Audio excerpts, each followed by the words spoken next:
From the headquarters of Telesur English in Quito, Ecuador, this is From the South. I'm Jose Daniel Lopez.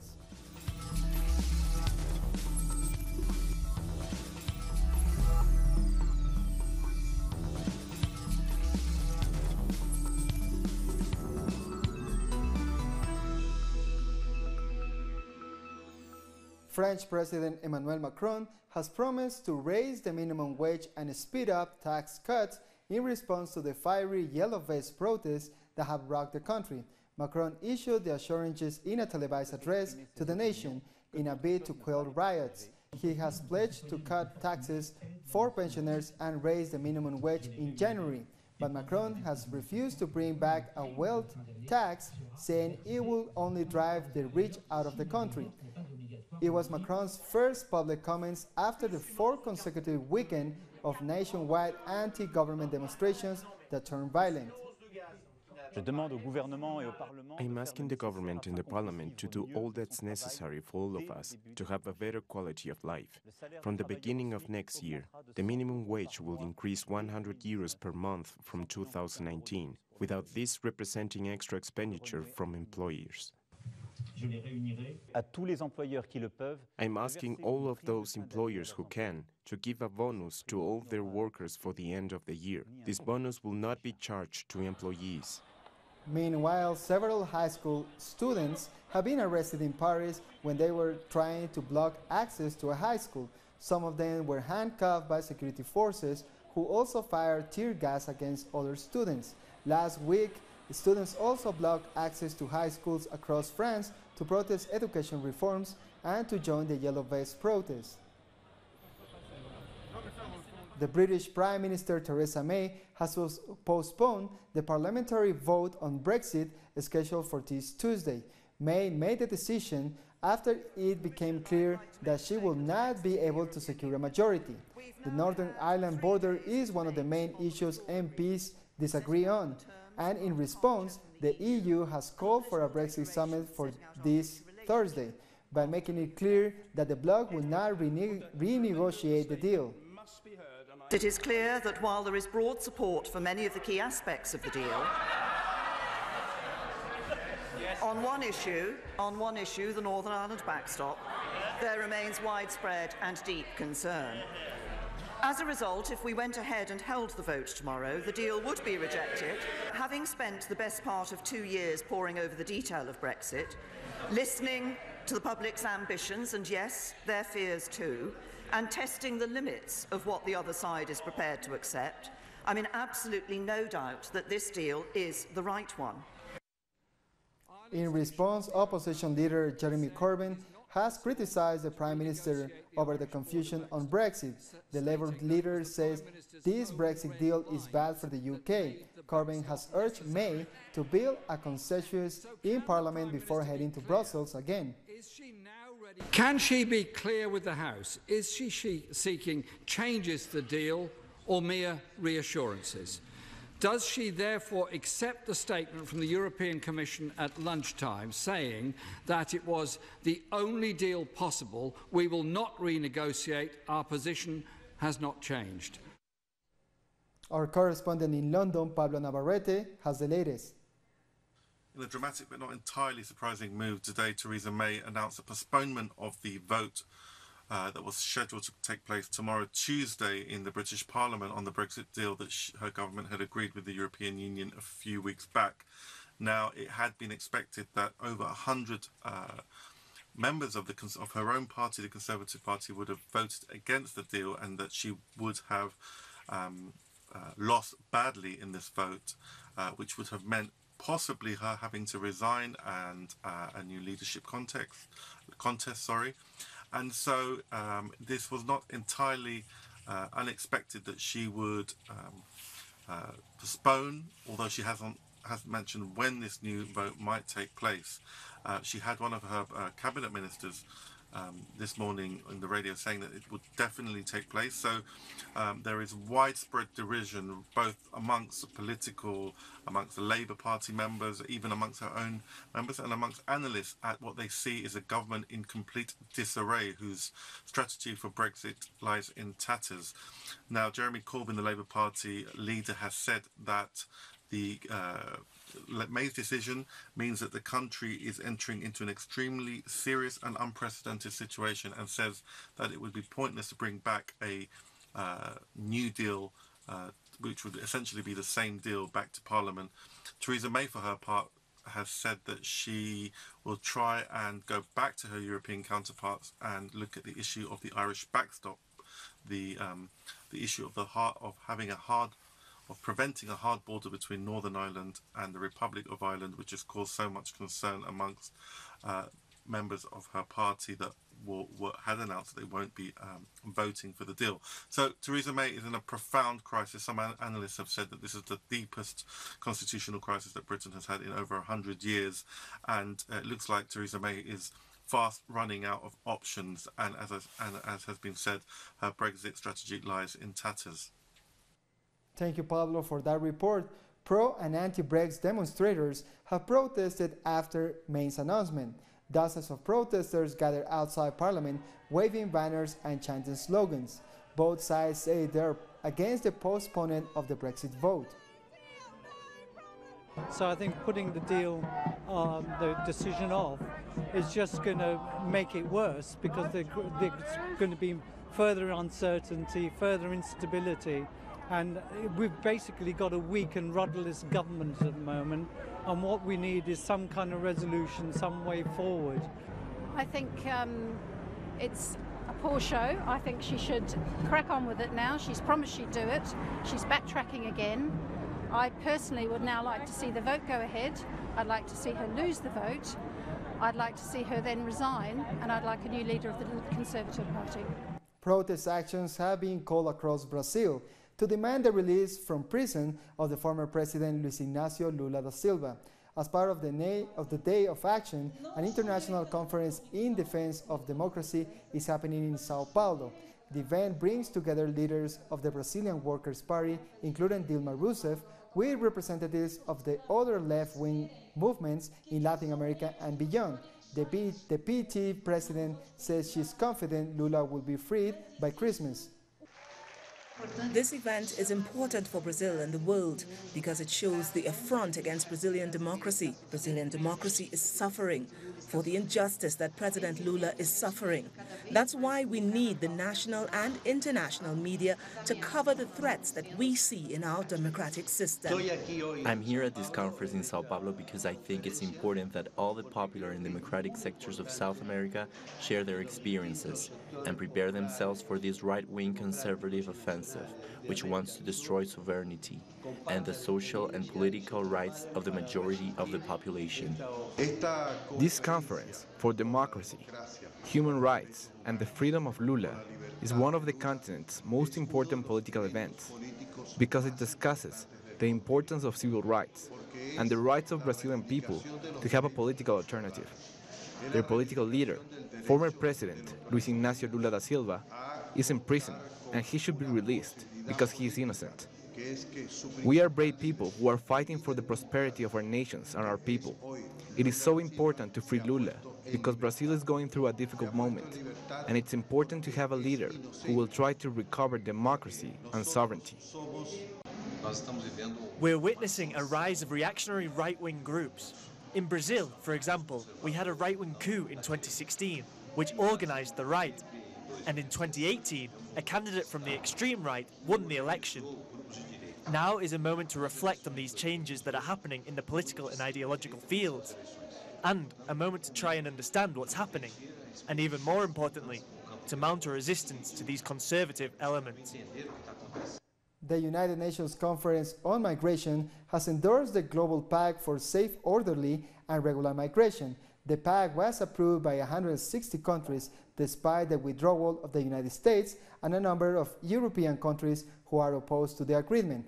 Here's a quick list of who voted for the pact and who opposed it. The UN Migration Pact, aimed at improving the way the world deals with the migratory flow, was agreed in July by all 193 members except the United States. But on Monday, only 164 countries signed the final agreement.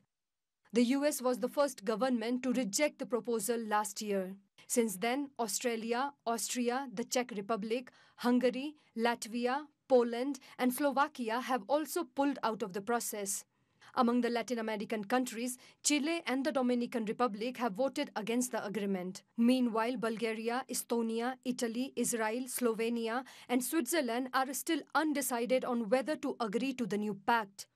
The United Nations estimates there are about 258 million migrants in the world, or just over 3% of the world's population. We'll take a short break now. Join us again after this.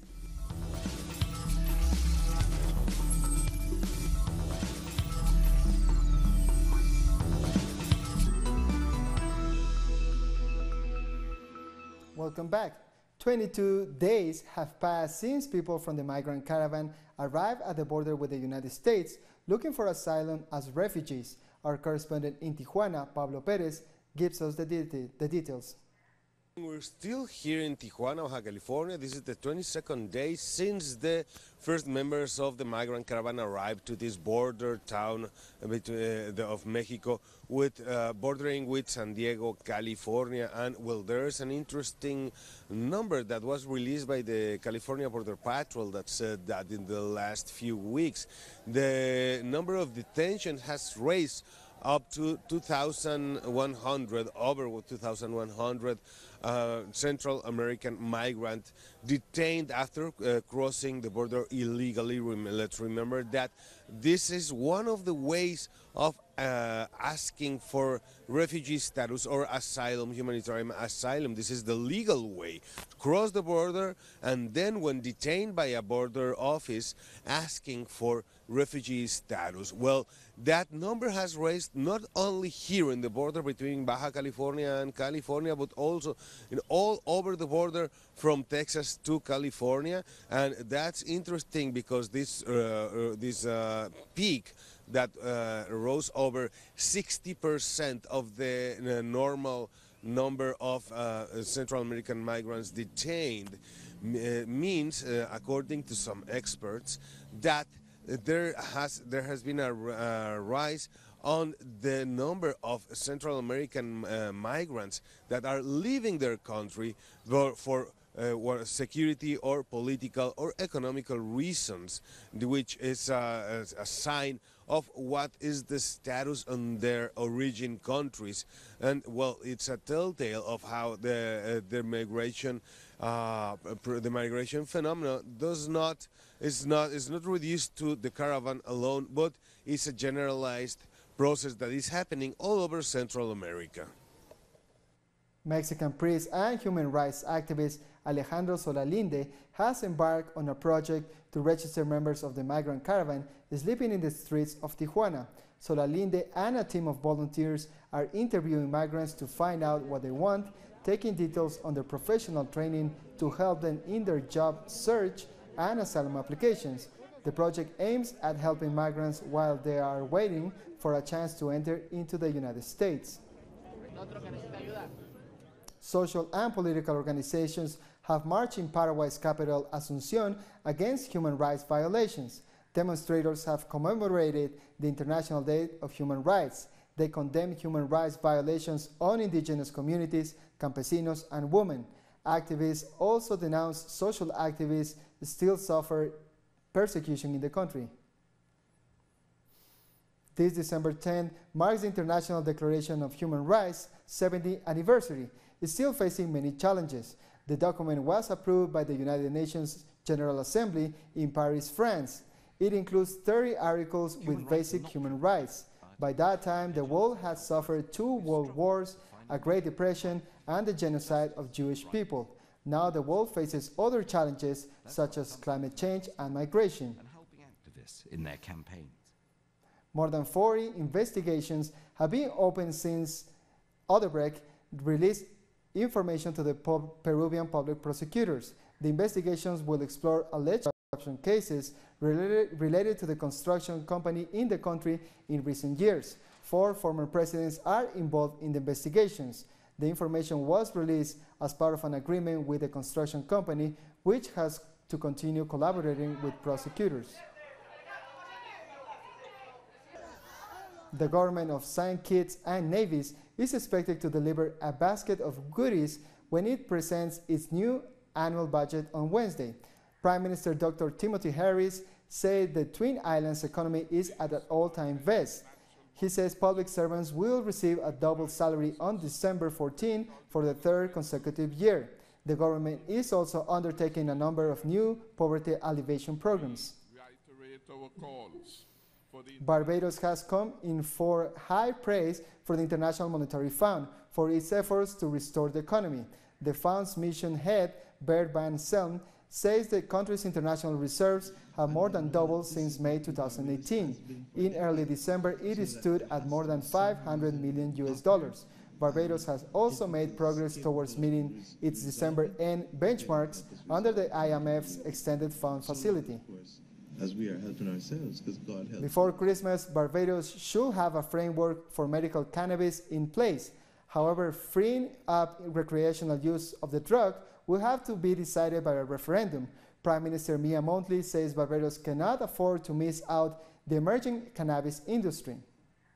Our emphasis has to be strategic in the sense of, one, we need to have a strong bent on research, so we need to make ourselves a global leader in research along with other global leaders in Canada, Israel, Jamaica.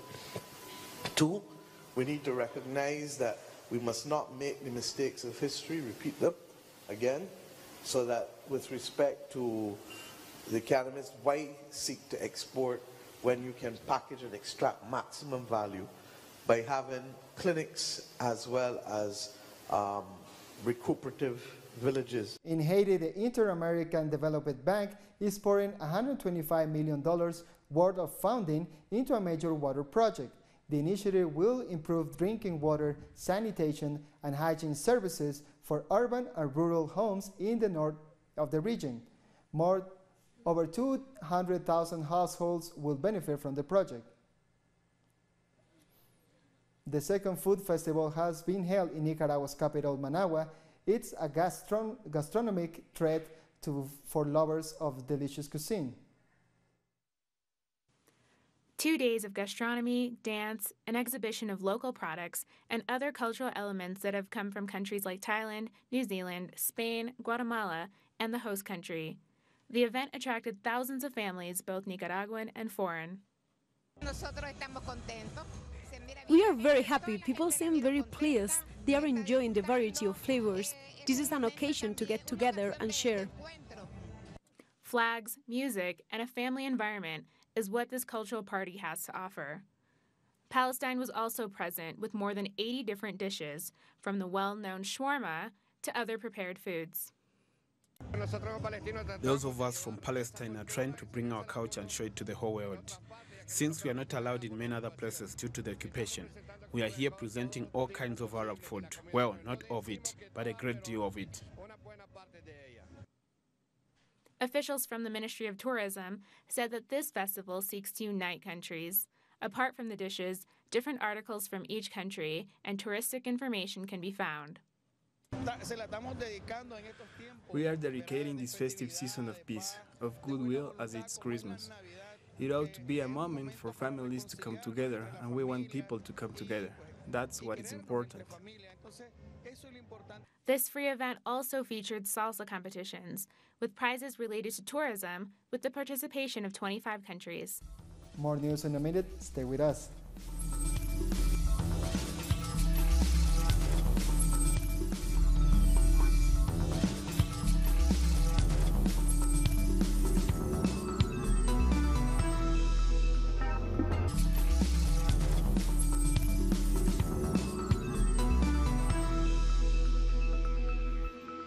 Welcome back.